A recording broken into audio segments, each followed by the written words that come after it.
I didn't expect the house to feel like this. Not quiet. Quiet can be peaceful. Quiet can heal something inside a man if he's been out in the world too long.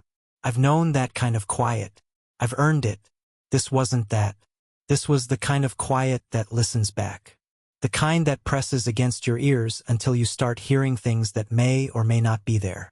The kind that makes you question whether you're a guest or an intruder. Jason called it temporary. That word stuck with me the entire drive. Temporary. Like the house itself wasn't meant to last. Like whatever was happening inside it had an expiration date. Or a deadline. I told myself I was overthinking it. Long drive. Too much time alone. That's what happens when a man gets older.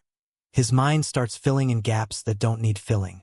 But the moment I stepped inside, I knew. This wasn't in my head. Something was wrong here. Lily didn't run to me. That's how I knew first. She always ran. Every visit, every holiday, every random afternoon I showed up with too many groceries and not enough reason.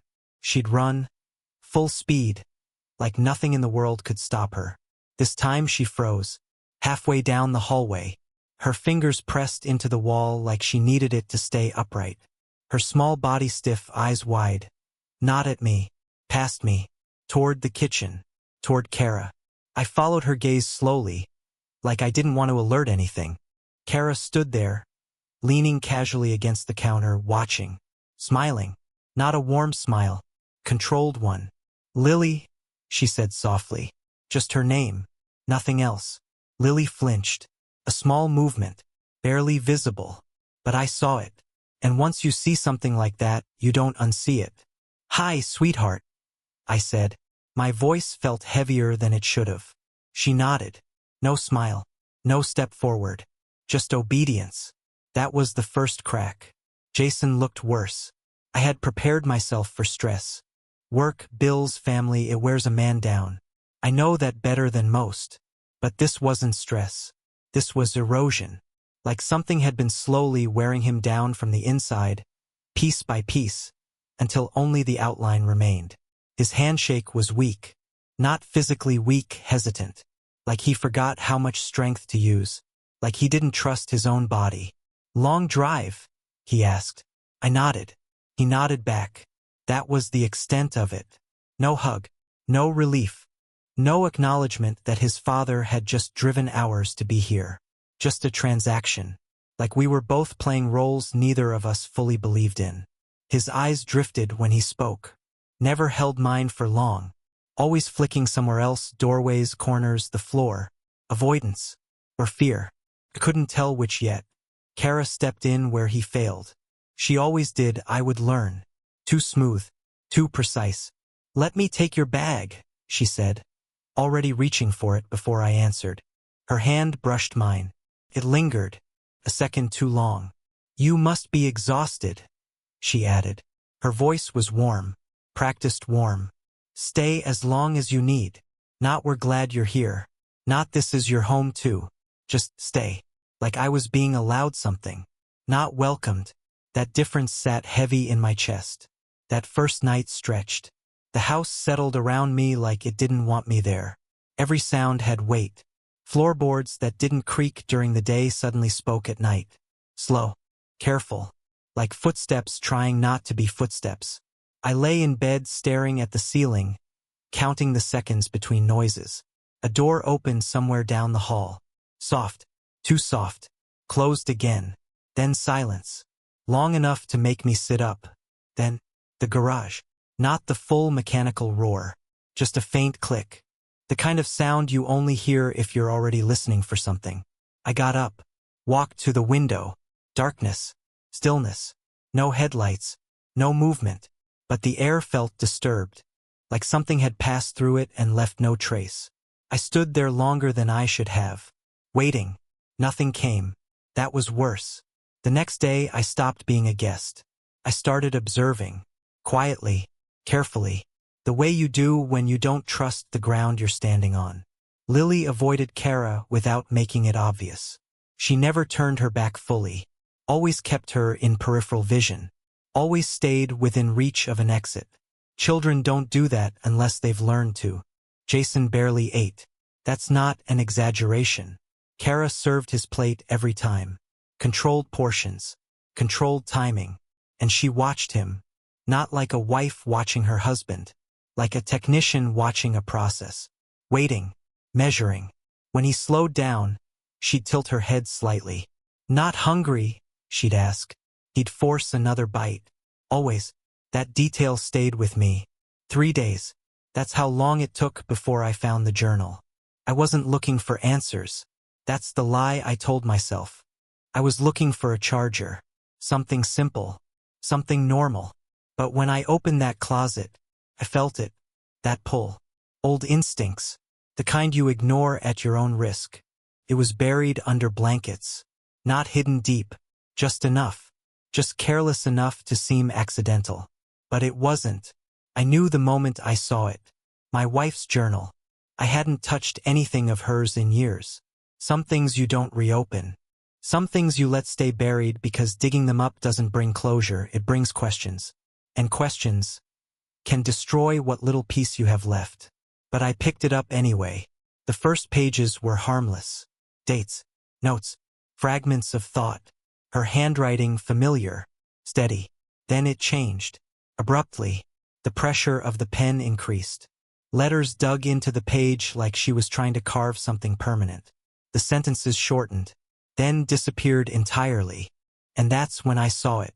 The line, at the bottom, "Start with her." I turned the page. Again. "Start with her." Next page. Same. Again. And again. Dozens of times. No explanation. No context. Just repetition. Obsession. Or warning. My chest tightened. Because I didn't need context. I didn't need explanation. I knew who her was. Kara. I sat there longer than I realized. The room felt smaller. The air heavier. Like the journal itself had changed something just by being opened. That night I didn't sleep. I sat in the dark with it in my lap. Listening. Every sound meant something now. Every silence too. The house wasn't just wrong. It was structured. Controlled. Like something was unfolding exactly the way it was meant to. And the worst part? I wasn't walking into chaos. I was walking into a system. A quiet, careful system that had been running long before I arrived. One thought kept repeating in my head. Slow. Heavy. Unavoidable. This isn't fear. This is design. And I was already inside it. After I read that journal, I stopped pretending I was only visiting. I became quiet. Not polite quiet. Dangerous quiet. The kind of quiet a man keeps when he has finally understood that the room is not safe. That every smile might be a curtain. Every routine a trap. Every ordinary sound part of something arranged. I watched Kara. I watched Jason. I watched Lily most of all. Because children tell the truth even when they are too afraid to speak it. Lily never said Kara scared her. She didn't have to.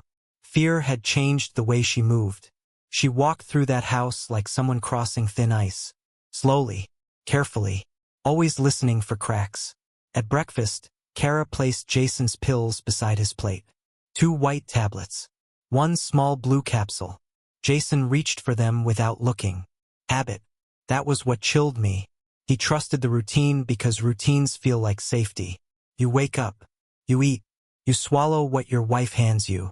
You don't question the hand that has touched your forehead at night. Signed birthday cards beside your name. Stood beside you at family barbecues smiling for photographs. But I questioned it. I watched him swallow. Kara watched too. Her face didn't change. That was the problem. Later that morning I found the bottle. Jason had gone to lie down. Kara had taken Lily to school.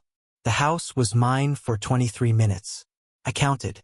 I opened the medicine cabinet with a towel wrapped around my fingers because old men learn caution from regret. The label on Jason's prescription looked ordinary. His name, his doctor, the pharmacy, but the pills inside didn't match. I didn't know much about medicine, but I knew enough to know wrong when I saw it.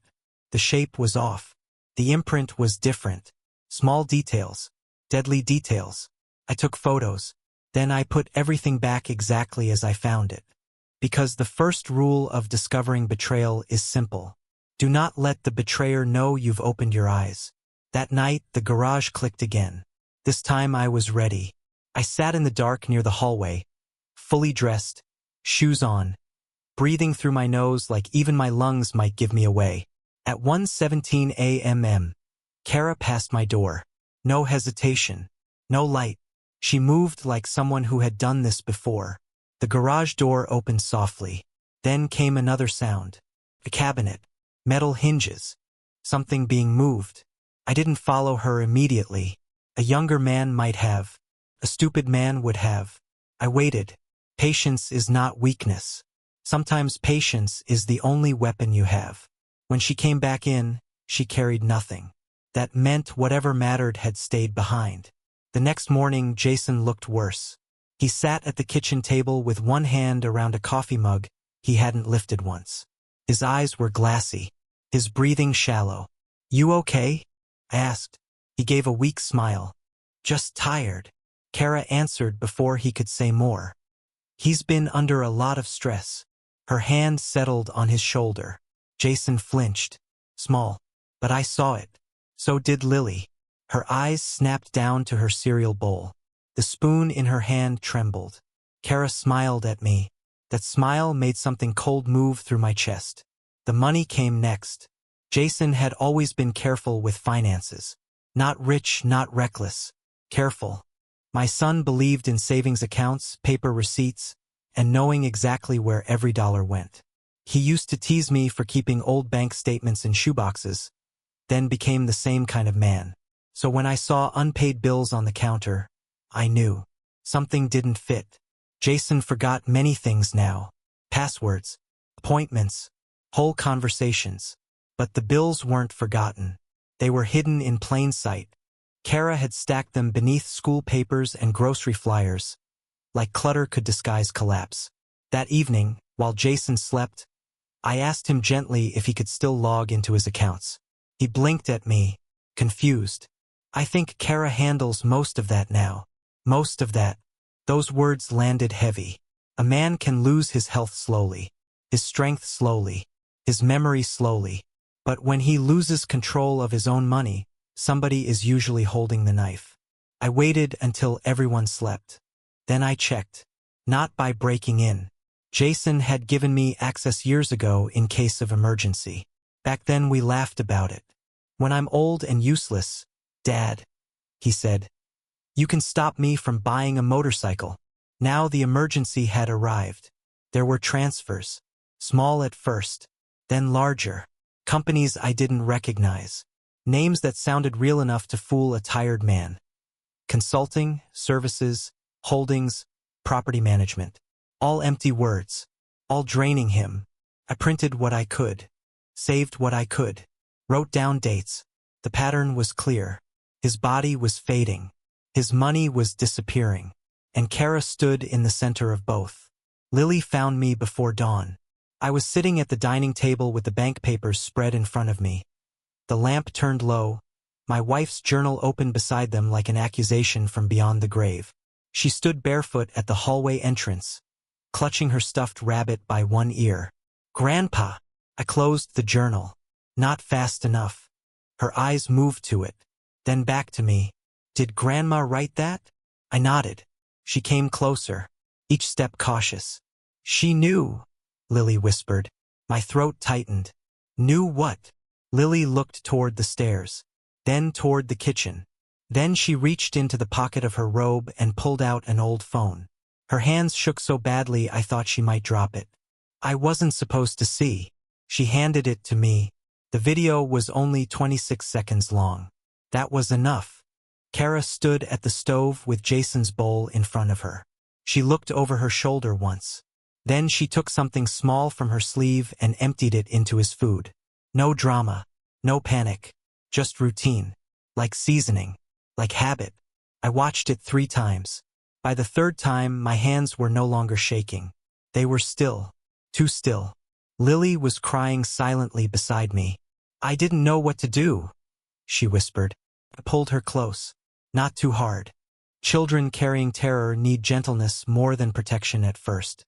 Protection comes next. "You did right," I said. Her face pressed against my shirt. "She said he was sick because he was weak." My jaw tightened. She lied. Lily nodded against me. I know. 2 words. Small words.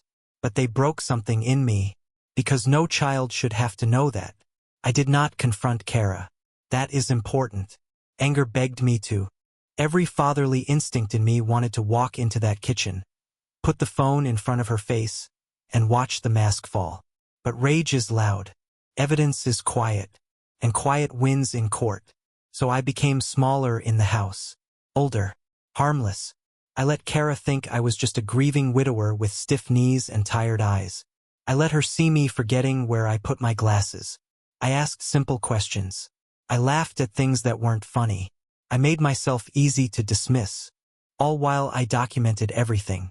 The medication bottle. The bank transfers. The video. The garage visits. Jason's symptoms. The hidden fear in Lily's eyes. Piece by piece, the picture sharpened. And the sharper it became, the less it looked like a bad marriage. It looked like a slow execution. No, not looked like. Was. The hardest part was Jason. He didn't understand what was happening to him. Some mornings he woke embarrassed, apologizing for forgetting conversations we had never had. Some afternoons he sat in the backyard staring at the fence, his hands limp in his lap, as if the world had moved too far away for him to reach it. Once, he looked at me and said, "Dad, am I losing my mind? There are questions a father should never have to answer." I sat beside him. "No," I said. He gave me that weak smile again. "You sure?" I looked toward the house. Kara was watching us from the kitchen window. "Yes," I said. "I'm sure." And in that moment I made a promise without speaking it. To Jason, to Lily, to my dead wife, whose journal had dragged the truth into the light one repeated line at a time. Start with her. I finally understood. Not vengeance. Not suspicion. Start with Kara because everything else begins there. The fear. The money. The sickness. The silence. Her. Always her. By the end of the week, I had enough to know. Not enough to understand everything, but enough to stop doubting myself. That night, after Lily went to bed and Jason drifted into another unnatural sleep, I stood alone in the garage. The cabinet Kara had opened was locked. Of course it was. But locks are only meant to stop honest people. Behind it were receipts, shipping labels, and one key on a nail with no tag. I took the key. I already knew where it belonged. Behind the house, past the dying grass and the crooked fence line, stood an old shed Jason never used. Kara had told me it was full of junk. Kara lied easily. That was her talent. The shed sat in the dark like a sealed mouth. I held the key in my palm and felt the night close around me. For the first time since I arrived, I wasn't afraid of what I might find. I was afraid of being too late, because this wasn't deception anymore. This wasn't manipulation. This was slow poisoning. And my son had been swallowing it one careful bite at a time. The shed smelled like rot and heat, old wood, dead grass, something chemical beneath it all. I stood outside with the key in my palm, listening to the house behind me. One light burned in the kitchen window. Kara's light. She was awake. Of course she was. People like her don't sleep easily. Not because of guilt. Because control requires maintenance. I slid the key into the lock. Turned. Too smoothly. That told me the shed wasn't abandoned.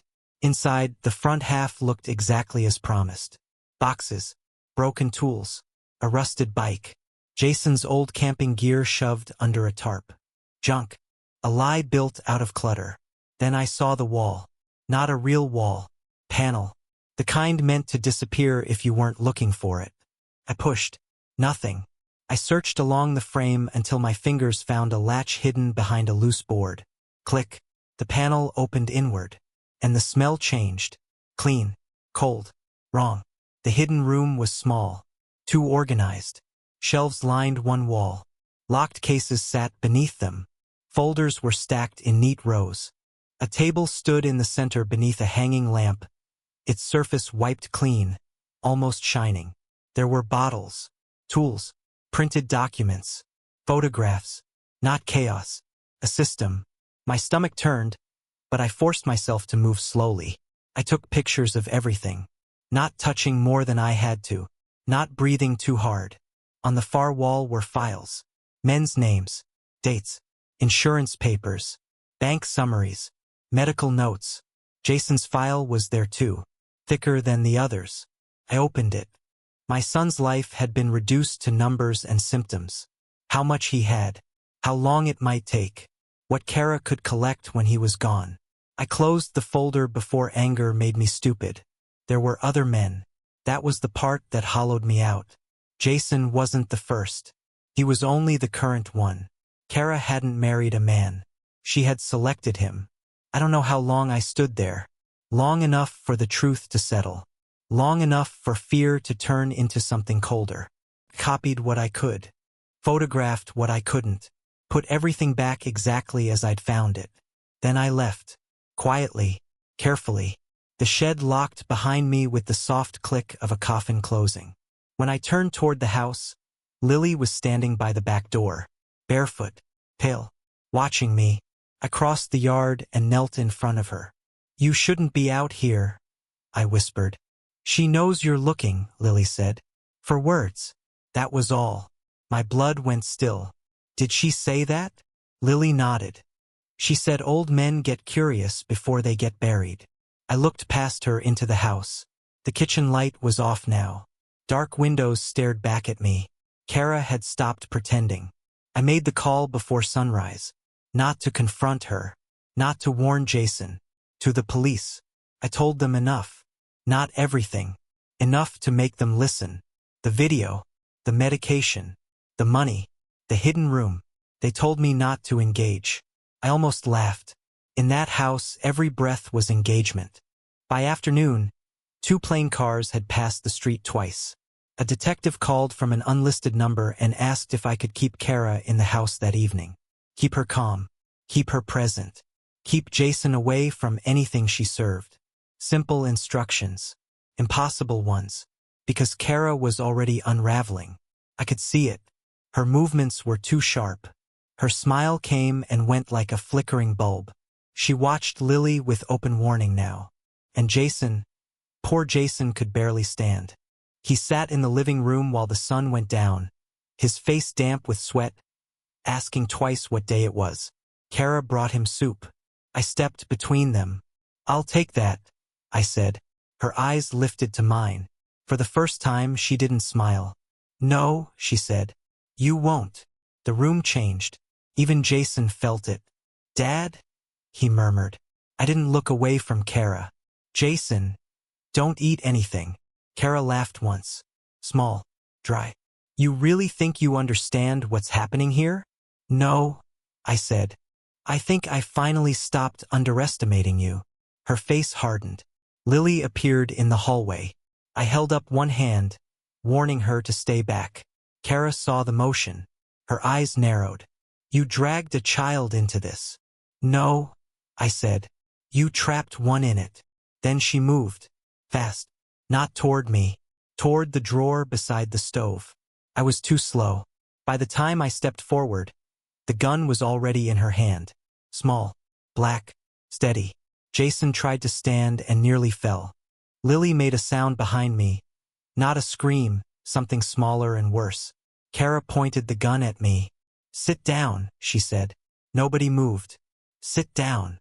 I did. Not because I was afraid for myself. Because Lily was in the room.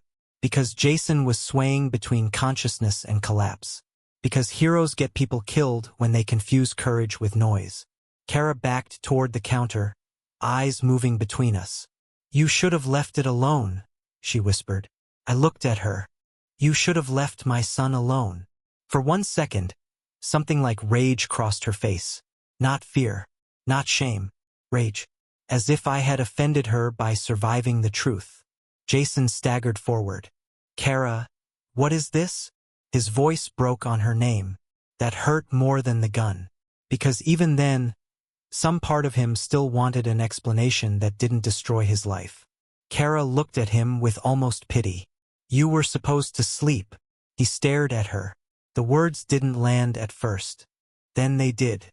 I watched my son understand his own marriage. Piece by piece. Blow by blow. His face emptied. Outside, faint tires brushed the street. Kara heard it too. Her head turned slightly. That was when I knew the police were there. But Kara knew enough to know it too. Her grip tightened. You called them. I said nothing. She smiled then. Terrible smile. Of course you did. Jason stepped between us. Weak as he was, shaking as he was, he moved in front of me and Lily. My son. Still my son. Don't, he said. Kara's eyes flickered. For the first time she looked uncertain. Not remorseful. Cornered. There is a difference. The front door exploded inward a heartbeat later. Voices filled the house. Commands. Heavy footsteps. Light cut across the walls. Kara jerked back. Jason raised both hands, still standing between us. Don't shoot, I shouted. Everything happened at once. Kara turned. Police flooded the room. Lily screamed my name. Jason collapsed sideways into me. And Kara, for one final second, looked at me with pure hatred. Then the gun hit the floor. Hands seized her. Metal closed around her wrists. And the woman who had ruled that house through fear was finally forced to look at the ground. Afterward, the house did not feel saved. Not at first. Felt violated. Opened. Exposed. Police moved through rooms that had once held birthday parties and homework and Sunday dinners. Evidence bags appeared on counters where Lily had eaten cereal. Jason was taken out on a stretcher, conscious but barely, gripping my sleeve until they made him let go. I didn't know, he kept saying, over and over. I didn't know. I leaned close before they loaded him in. I know, son.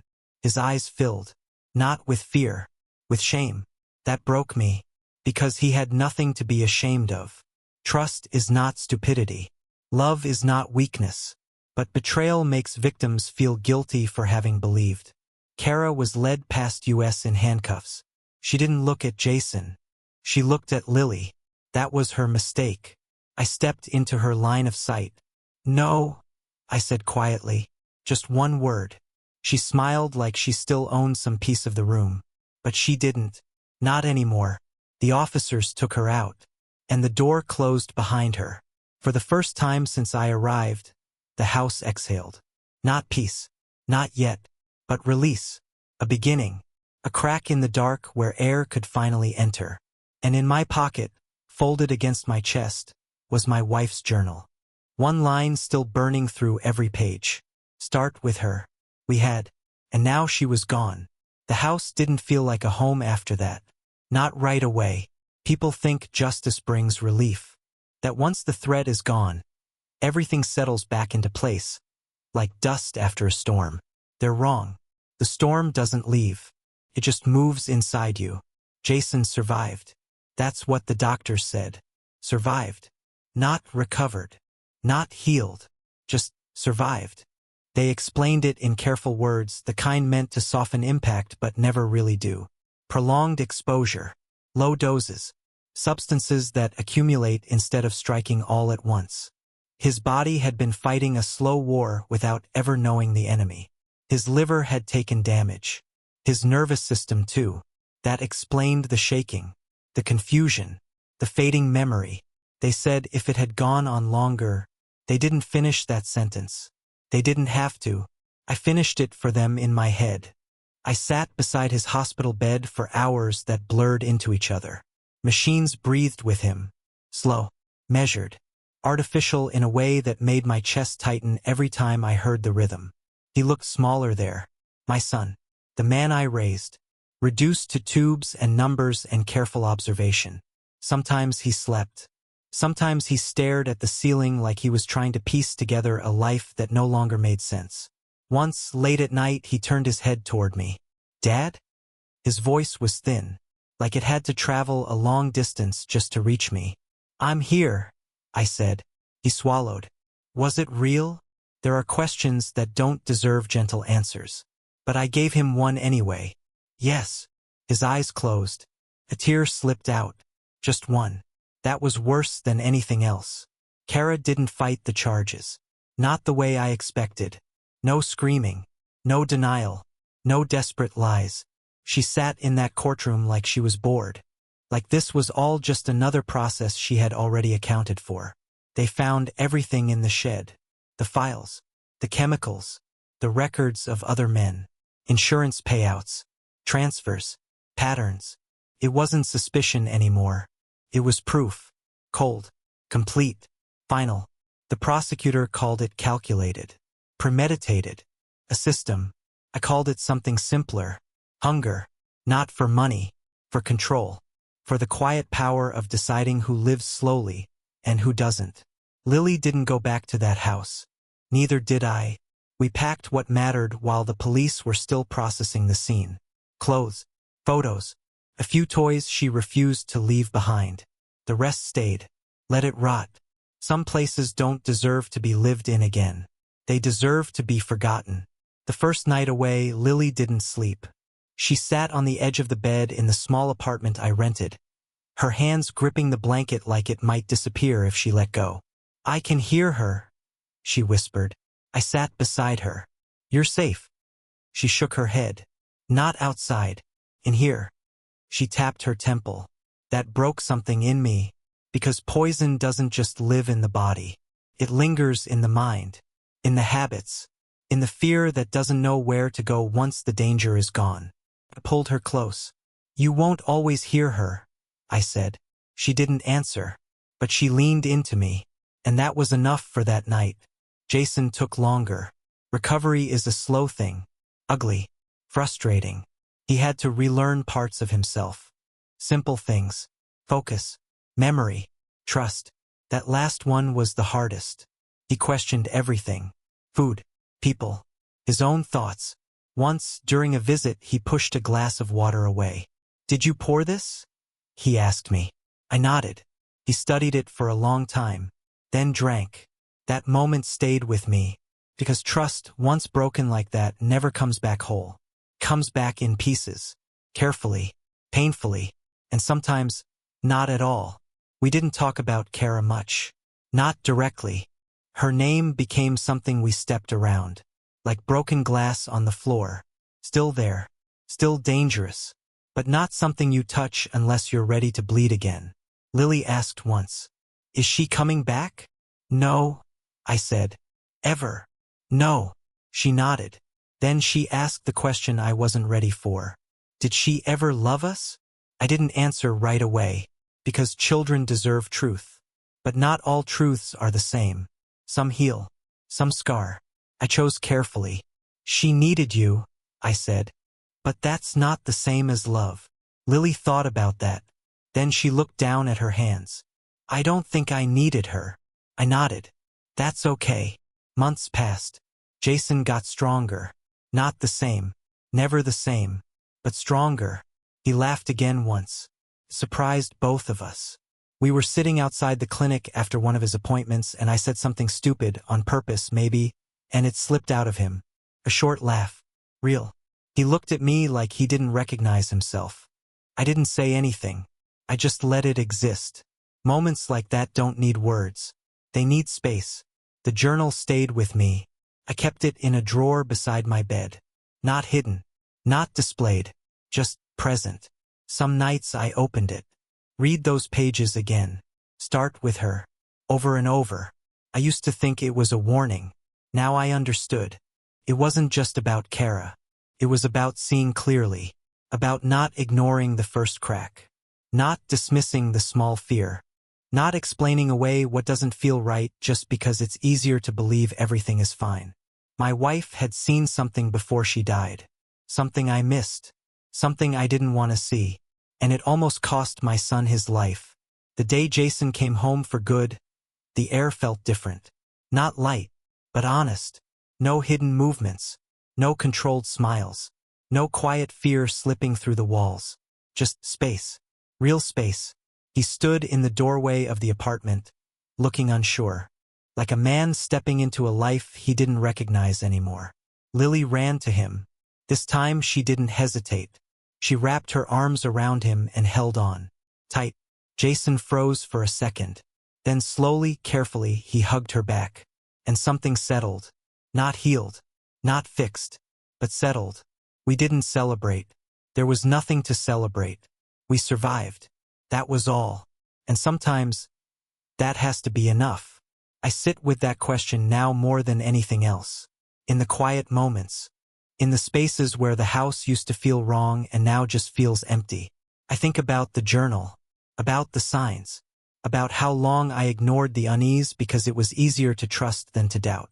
And I wonder, if I had come earlier, if I had looked closer, if I had started with her when the first crack appeared, would any of this have happened? Or was it always going to end this way? So I ask you, if you saw the signs, small and quiet, easy to dismiss, would you have acted sooner? Or would you have waited like I did, until the truth forced its way into the light?